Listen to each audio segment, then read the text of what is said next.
We are live.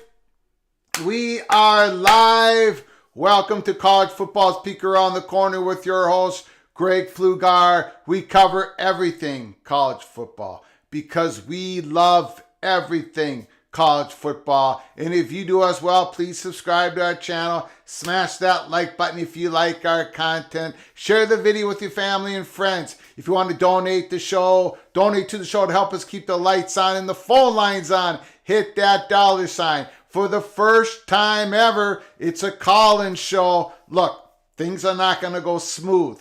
The problem with this show is the host, not the brightest bulb in the fridge. The number is 763-260-1333. Now, this isn't going to go smooth. Let's just see how it goes tonight. We'll improve as it goes on.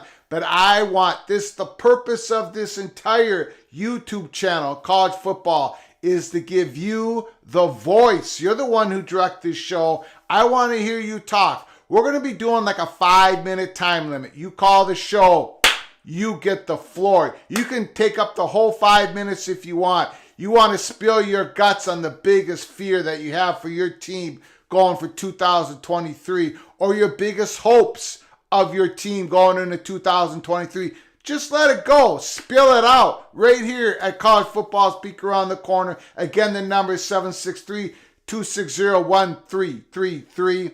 We'll be taking your comments as well. Welcome in. Don't be shy. Come on in. Into the house that sits on the corner of Keith Jackson Parkway and Kirkcaldy Avenue. Let's have some fun. This is what we do here at Peek Around the Corner. Jesse Wilson is in the house. Jesse Wilson is in the house from the great state of Alabama. Rodney Durrett, very surprised TCU wants to bring in Kendall Briles and all of his baggage. I am surprised as well. Thank you for coming into the house, Rodney. Appreciate it. Kendall Briles, TCU, it's official, the new offensive coordinator. Now, Kendall Briles, if you don't look at the baggage, if you just look at the result of what he has done as an offensive coordinator in big-time football, he's been nothing short of brilliant, right? Baylor, and then Arkansas. Arkansas, they did great under Kendall Briles. They had some injuries, KJ Jefferson. But without those injuries, Arkansas, our offense was starting to improve the whole time under Kendall Briles.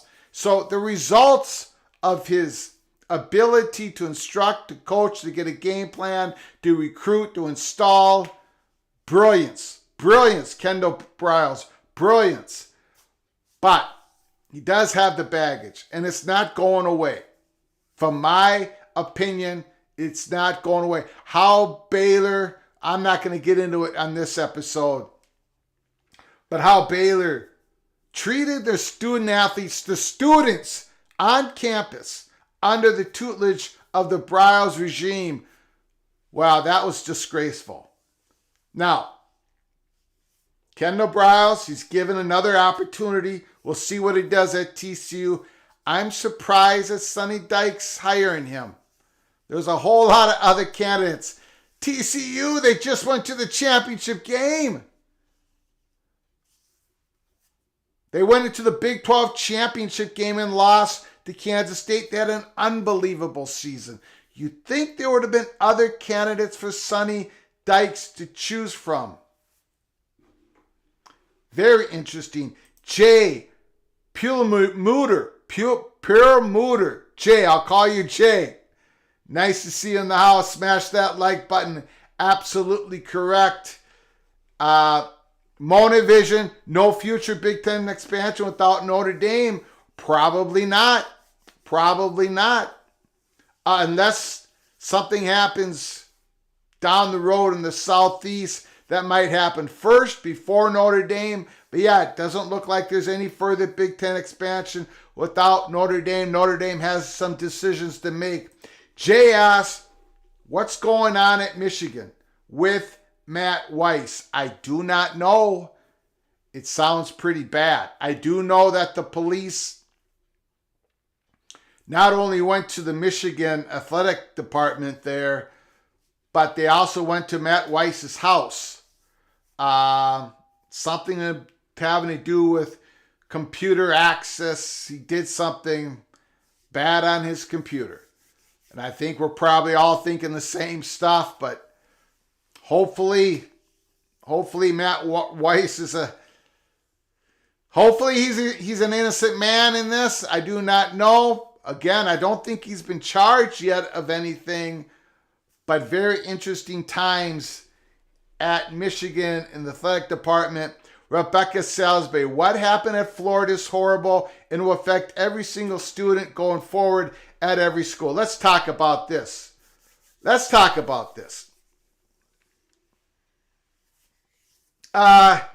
horrible, but it's horrible in many different ways. Jaden Rashada, big-time five-star quarterback, supposedly gets a $13 million deal from the collective. We don't know if that number is true or not. And he signs a letter of intent, an LOI, to go to the school. He ends up not going to a class, and now he wants out. Officially, he made the declaration today that he wants out of his LOI. Well, first of all,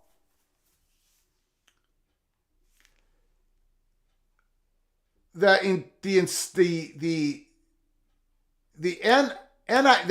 image, and likeness, the NIL, is not to entice players with offers before they sign the letter of intent. Those are the rules, and they've been laid out clearly for weeks and for months now. There is no ambiguity about the rules. NIL is not to entice. It's supposed to only happen after you sign the LOI. So Rashada should not have been offered $13 million from the Florida NIL collective. He should not even been enticed $10. That's not the point of NIL. It's supposed to, once you sign it, once you've committed and signed the letter of intent, now the NIL collectives can meet with you. Sure, you can have a good idea what they're going to give you, but there should be no declarative statement from the collective saying we'll give you $13 million, $10 million, $25 or a cup of coffee. Those are the rules. Now, a lot of people on Twitter are saying, Greg, come on. Most schools don't follow the rules. These rules are too constrictive. I don't care. They're the rules. At some point, you got to have the rules. You got to follow the rules. And if you don't follow the rules, there has to be enforcement of not following the rules. And there has to be a punishment of not following the rules. Everybody wanted college football to become more like the professional leagues. Well, guess what? The professional leagues have rules. Some of them have a salary cap.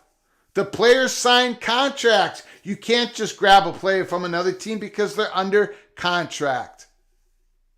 That's why I said a few days ago on Twitter, I said that the only decent idea that I have seen is for the student athletes to have representation from an organization, from a union, get into a CBA with the governing body, whatever that is going to be called, representing the schools or the conferences or both, and getting a collective bargaining agreement together and get this thing done so we have rules, guardrails, which everybody will follow. And if they don't, just like in the professional leagues where the franchises get punished, you get punished as an athletic department, as an institution, as a coach, or as a collective.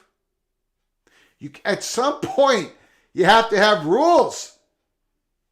You have to, okay, Monovision says the professional leagues have a centralized power structure. The NCAA has no teeth.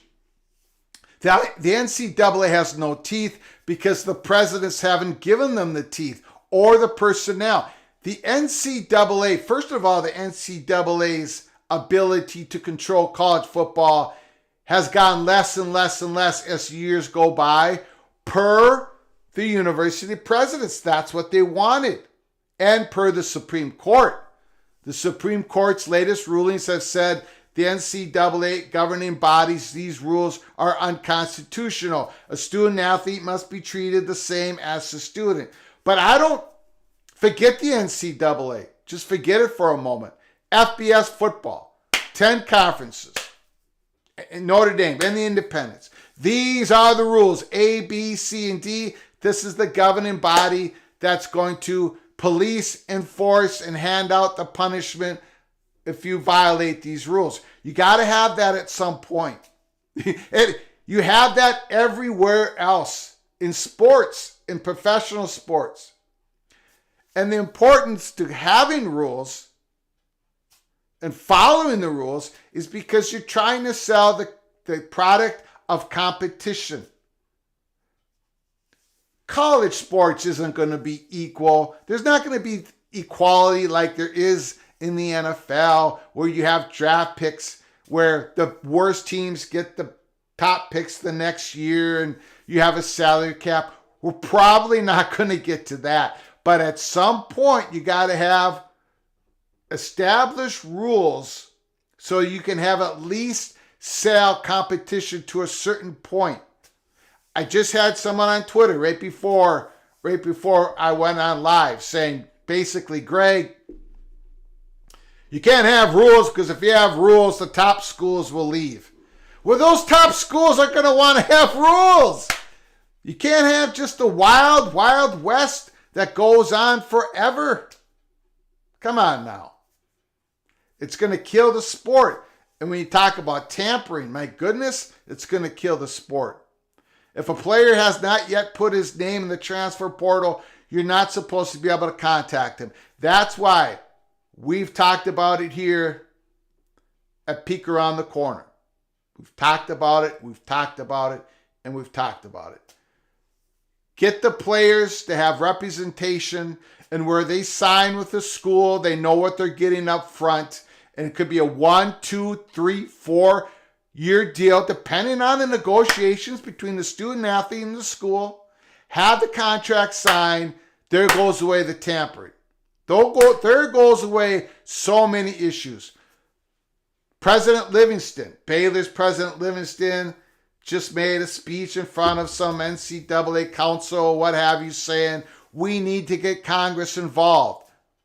They need to be able to come up with rules surrounding NIL. We need make sure that our student athletes don't become employees. That these student athletes need a special status. A special status that nobody else has. But somehow Congress, she's asking, and many other presidents, I'm not just picking on her, are asking for a special status from Congress. They need Congress to get involved, to give them a special status, because if Congress doesn't get involved, the Supreme Court is going to say it's unconstitutional again, right? To treat these student athletes different than the students. Anyways, that is my long spiel on that. Thanks for bringing it up. I'll get to your comments. Again, the phone lines are open. 763-260-1333. Give a call. If you give us a call here, peek around the corner, the floor is yours. And hopefully it works. Hopefully it works. Hopefully it works. Pac-12, Ted, released their schedules. They did not make it easy for Dion out of the gate. No, they did not, Ted. But it was best for the Pac-12. Absolutely.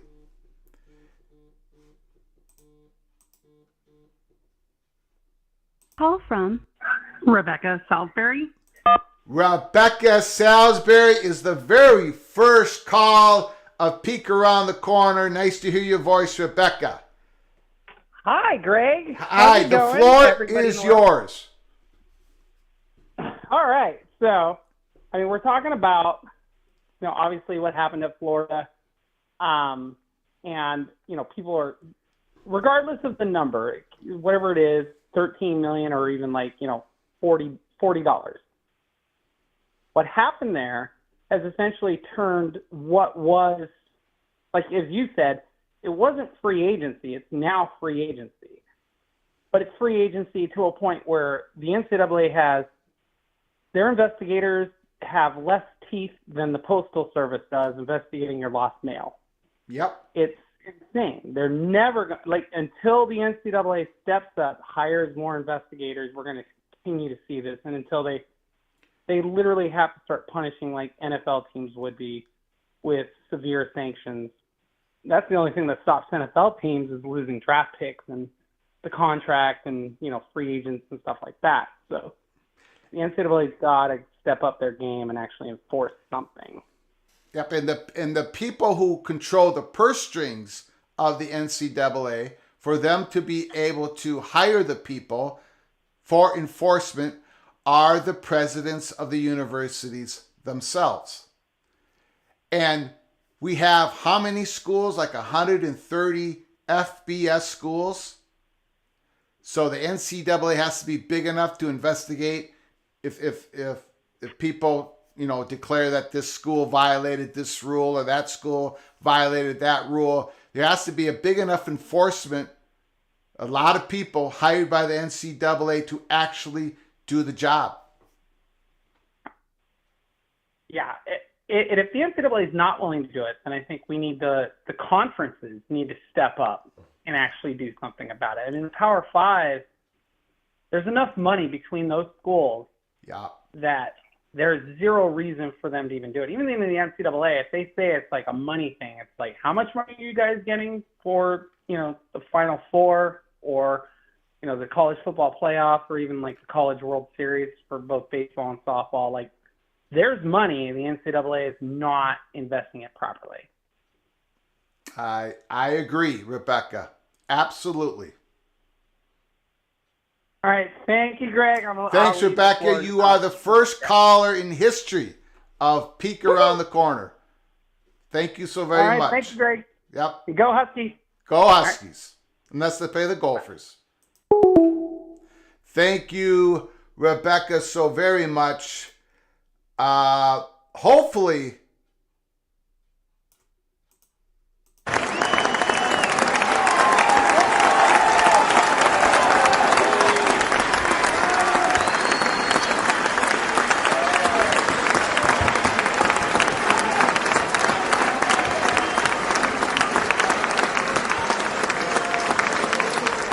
now, I've heard this from a couple of people. Rebecca says it here. I've heard it on Twitter.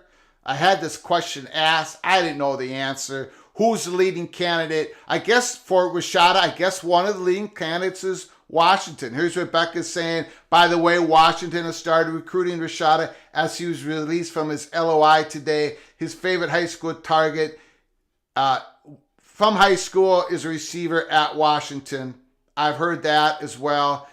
I haven't heard that as well. Thanks for the information. But I have heard that Washington is one of those leading candidates to get Rashada. And going just quickly back to Florida. I mean, my goodness, your starting quarterback next year is Graham Mertz. Just good luck with that, Gators. You're looking at a program that just went 6-7 with Graham Mertz as their starting quarterback next year. Wow. 4-8, 3-9. Mertz is going to get eaten up in the SEC. He was eaten up in the Big Ten West. I mean, Wisconsin had decent records. It had nothing to do with Graham Mertz. And even then, Wisconsin's program started to decline. Graham Mertz, good luck to him. Good luck to him at Florida. But I think it's going to be a down year again for the Gators next year. Monavision says the Weiss accessed emails he was not authorized between December 21st and December 23rd, but to what end is unknown. Thank you for that information, Monavision. So Weiss access emails he is not authorized. If you're not access emails, if you're not authorized to access some emails, how you shouldn't be able to access those emails. It should be impossible. Wow, that's a very interesting. That's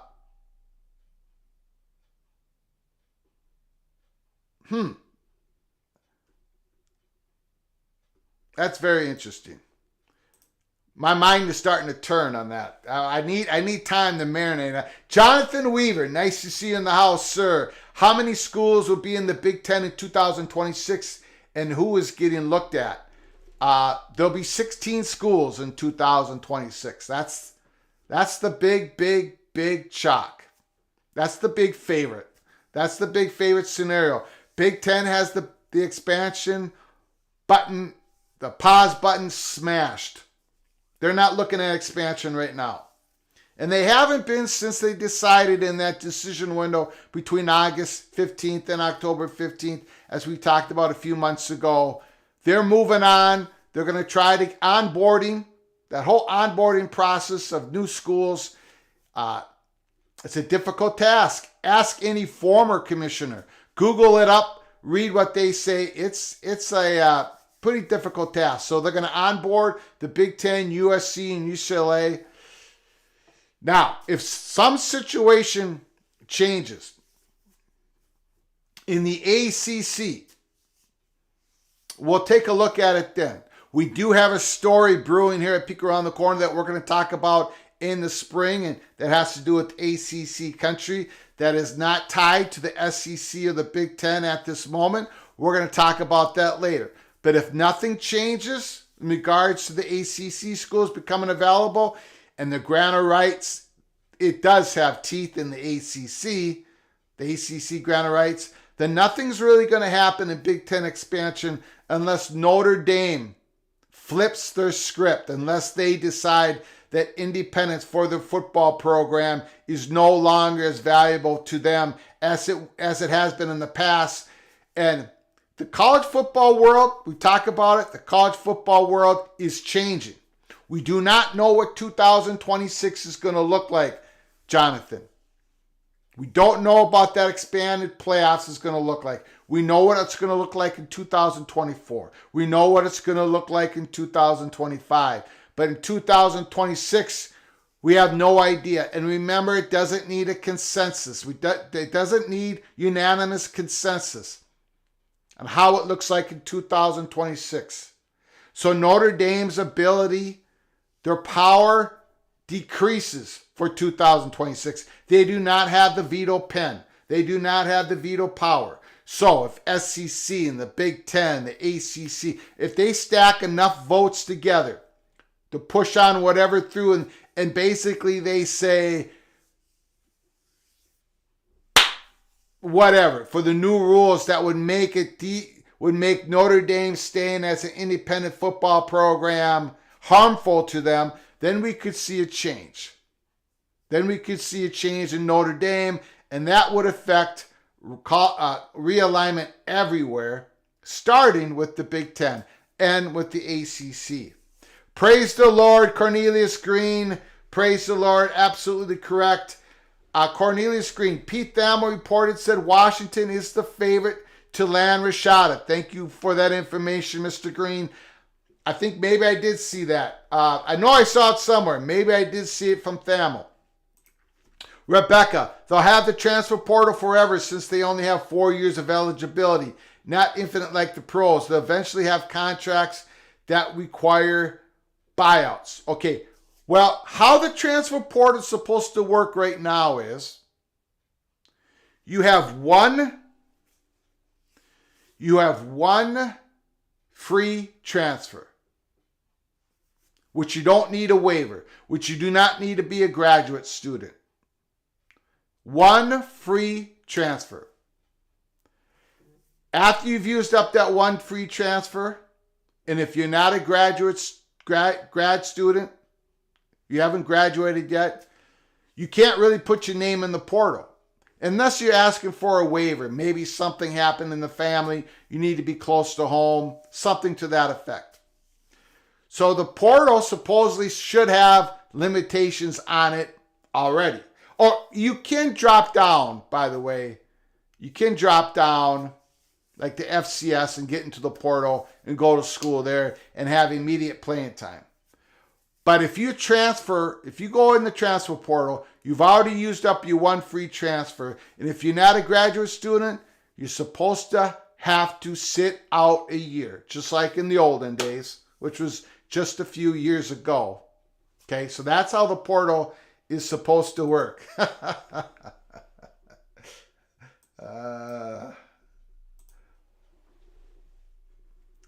Tony, Colorado will win the national championship now that they have Tim Brewster.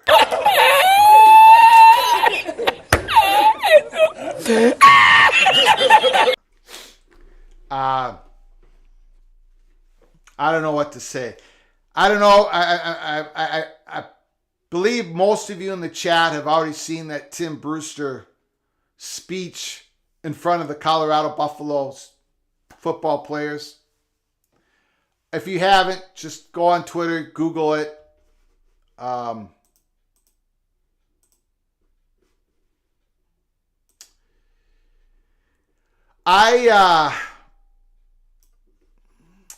Tim Brewster became the head coach of the Minnesota Golden Gophers after the Glenn Mason years. And it had been the worst hire. Tim Brewster is a joke. He is a joke.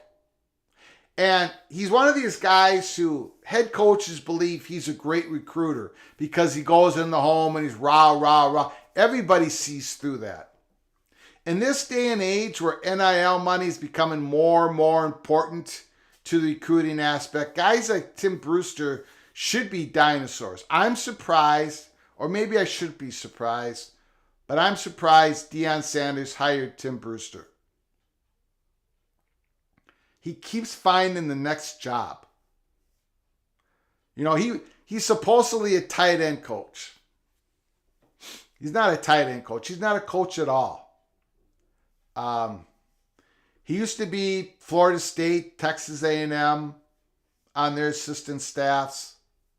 When he was the head coach of the Minnesota Golden Gophers, literally, the press could not hold their laughter during press conferences. Players who played for him, they just shake their heads.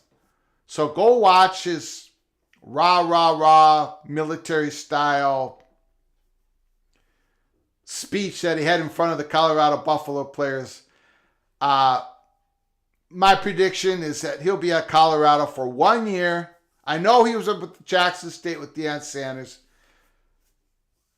but he's not going to last. He's going to get another job after Colorado probably. Interesting times ahead for the Buffaloes, not just because of Deion Sanders, not because they've been able to get all those Travis Hunter and all those really good recruits so far in the transfer portal in the high school class, but because of guys like Tim Brewster being on that staff. Holy smokes. The Trench Grinch, will the Big Ten expand again by 2025? I would say no. Heavy chalk, the heavy favorite, is against Big Ten expansion in the next few years. They're going to have to wait to see Notre Dame make a decision. Now, if Notre Dame, if they say, look, I've made it quite apparent that the world is going to change on Notre Dame. It's going to make it more and more difficult for them to stay as a football independent. And if they decide to join the conference, the Big Ten is the heavy favorite for Notre Dame to join.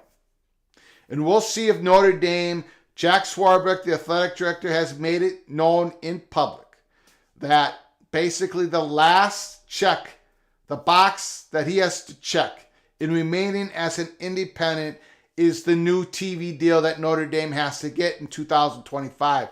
They need the revenue to be able to compete with the SEC and the Big Ten schools. They figure they need to match or get close to their revenues. It's going to be tough. There were reports out there from Sports Business Journal that Notre Dame can expect $60 million a year in the TV deal. Pretty tough. Pretty tough for NBC to do that.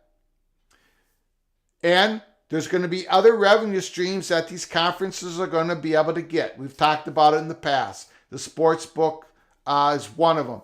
It's going to be difficult for Notre Dame if conferences go to being able to pay their student athletes right out of their TV deal or some NIL conference-wide sponsored deal or something to that effect. The Pac-12, the Big Ten, the SEC, these conferences being able to give higher compensation to the student athletes through some big type of conference deals. Notre Dame is not going to be able to match that. So the world's going to get more and more difficult on Notre Dame.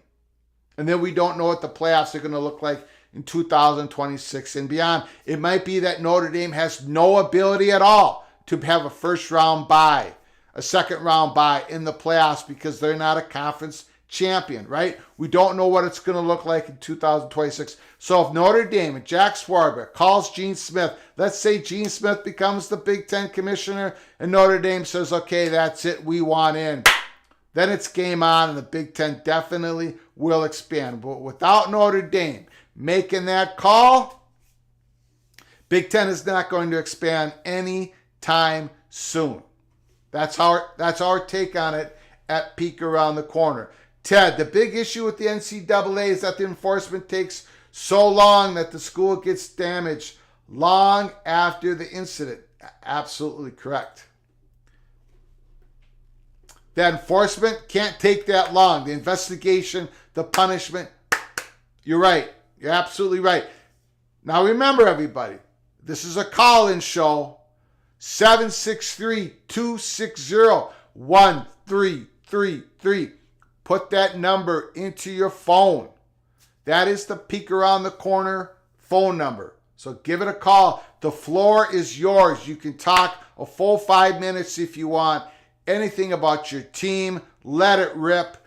Tell me how the Gophers are going to win the Big Ten West this year. Tell me how Illinois is going to win. Tell me how UCLA is going to stop Washington. They're going to stop USC. Tell it to me. Let us know what you think. Or conference realignment. Tell me that I'm wrong about how I don't think there's going to be Big Ten expansion in the next few years. Let me know. Let it rip. Let it rip. 763-260-1333. Put that number, PATC. Put that number in your phone. So in future live call-in shows, you'll be ready to call. Let it rip. If you really disagree with me on something, please give me a call. The floor will be yours. Rebecca says the Pac-12 did not do the USC any favors.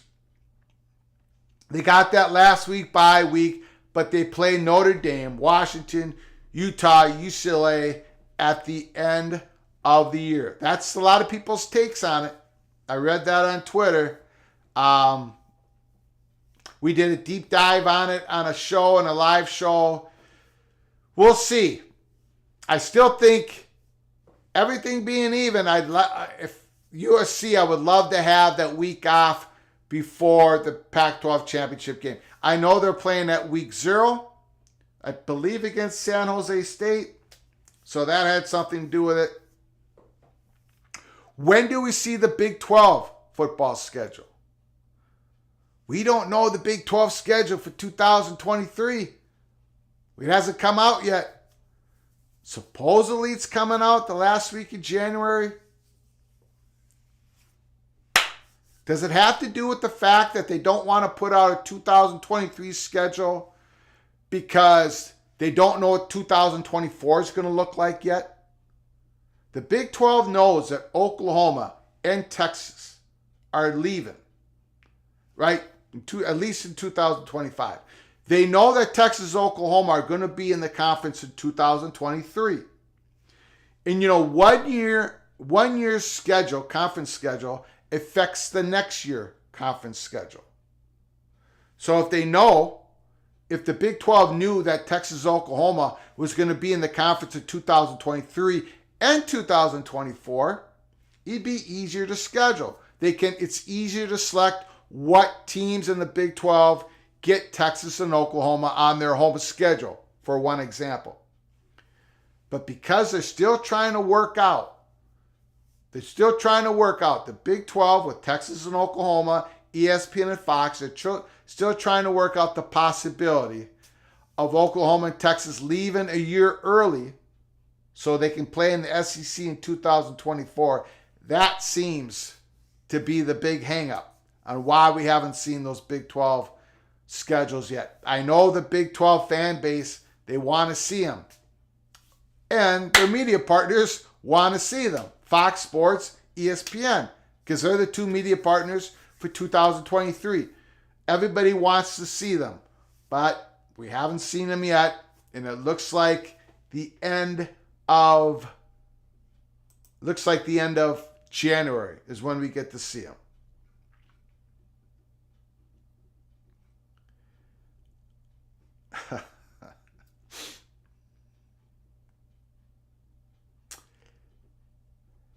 Cornelius Green, the Big Ten can't wait 19 years like they did with Penn State to poach a neighboring school if they don't want USC and UCLA to be on an island by themselves.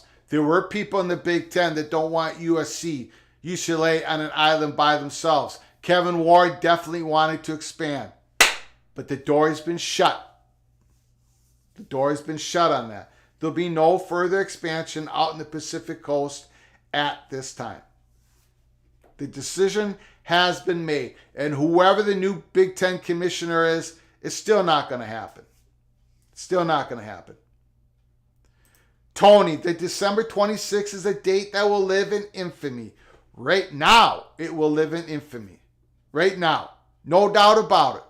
The worst day in peek around the corner history. Yes. Because it was not our plan, but we did a bait and switch on all of you, but it wasn't intentional. But we are going to talk about in the future what December 26th. We had a story. We still got the story. We'll talk about it sometime in the spring. Ted said the waiver process is broken. There's no rhyme or reason of how they grant waivers. That's another issue. Yes, Jay. Good comment. Pac-12 is teaming up to provide a way for athletes to receive money by commentating on their highlight clips. Start with football, eventually available to every Pac-12 student. Absolutely. Absolutely. Great comment. Thank you, Jay. I saw that as well. Brewster was with them at Jackson State. Yep, we commented on that. Rebecca, I can't see Notre Dame joining till they're constantly being punished for being independent. The world is going to change on them. No question about it. Rebecca, what does Notre Dame get from the ACC deal as far as their basketball and Olympic sports go? Notre Dame gets some ACC network payout money. The ACC network, that is where Notre Dame grant rights lie. Not with the football, but with their Olympic sports, all their sports being on the ACC network, except for the exception of the men's hockey team, which is in the Big Ten Conference. So if Notre Dame would say, I want in to the Big Ten or the SEC, let's just, another conference, what would they have to do to get out of the ACC grant rights? They still would have to pay a whole lot of money, but it would be nothing like the other ACC institutions where their grant rights are tied up with the Tier 1, Tier 2 contract of ESPN. It's been people have approximated that Notre Dame would owe somewhere around $120 to $180 million to get out of the grant rights. And of course, they would be making a whole lot more with the Big Ten or the SEC contract, and they would make up that money up in 3 or 4 years.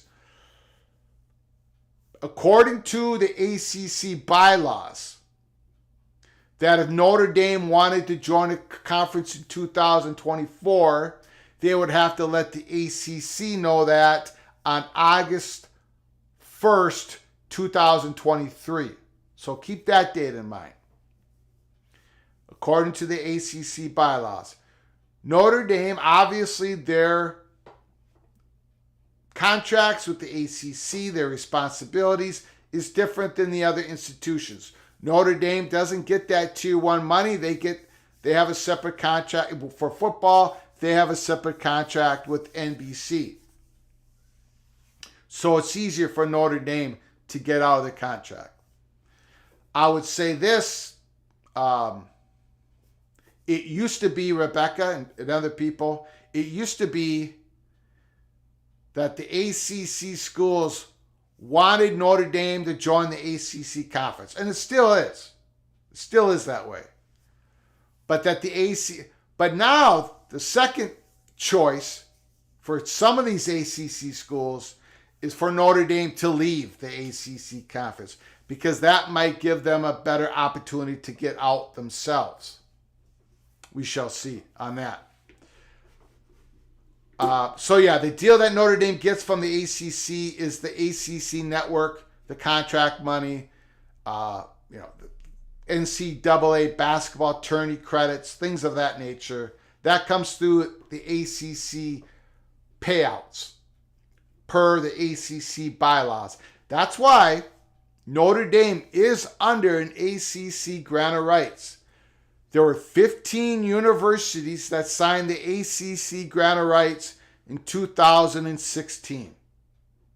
One of those was Notre Dame's president.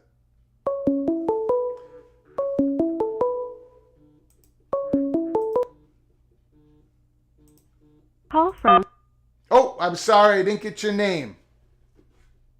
Hey, Greg, it's Mullen. How you doing? Mullen? Mullen. Got it. What can I do you for? I was just going to talk to you about the new Big 12 or Big 10 commissioner that's coming in. I think with the new media deal, and we're not going to be talking about the new format of the playoffs till about 2025. That gives him or her 2 years to really focus on something. I think, and as I've been saying, it needs to be Gene Smith because I think we really need to put that press on Notre Dame. If the number one criteria for the new Big Ten commissioner, for the Big Ten presidents, is Notre Dame, then Gene Smith is your candidate, right? Because nobody has absolutely. Yep. Nobody has. I mean, there's really nothing pressing the next 2 years for that new commissioner to do. I mean, we've got the media deal. We're not going to be discussing the changes in the playoff format until 2026.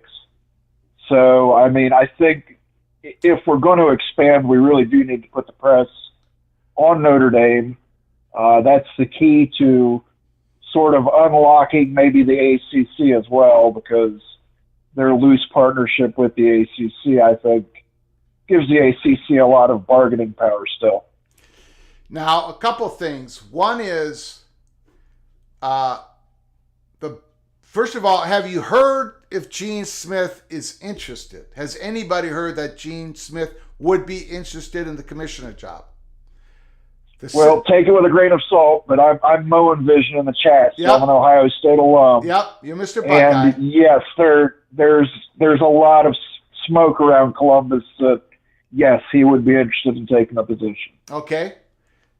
Thanks for that info. Number two is how the playoffs are going to look like in 2026.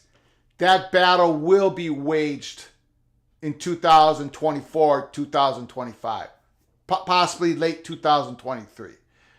The battle will start to be waged at that. It's not going to wait until 2026. So that's why I think the Big Ten commissioner is such a crucial job at a crucial time because of the 2026. They're not going to wait. I mean, this 2026 is the gold rush. Unlike 2024, 2025, there's going to be a lot of money coming in for those 11 playoff games. But there's not going to be the open bidding like it's going to be in 2026, where ESPN is just going to be one of the media companies going for it.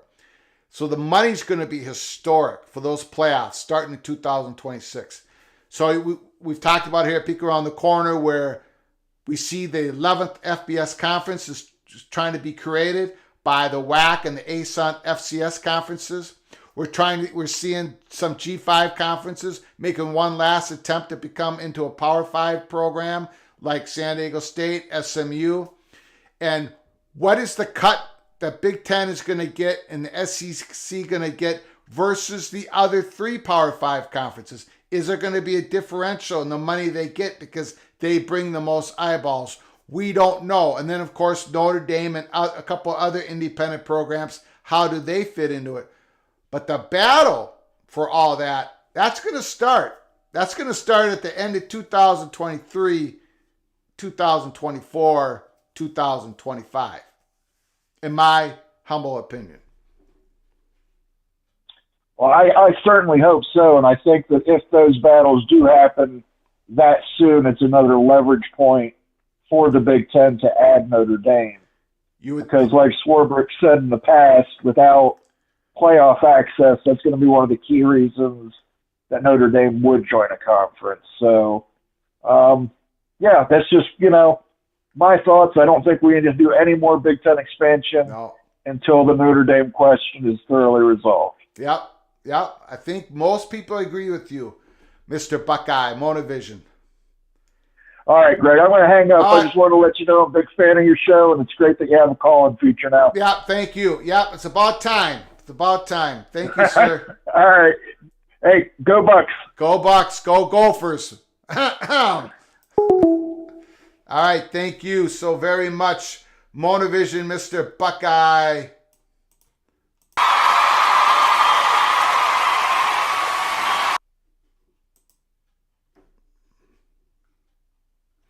All right.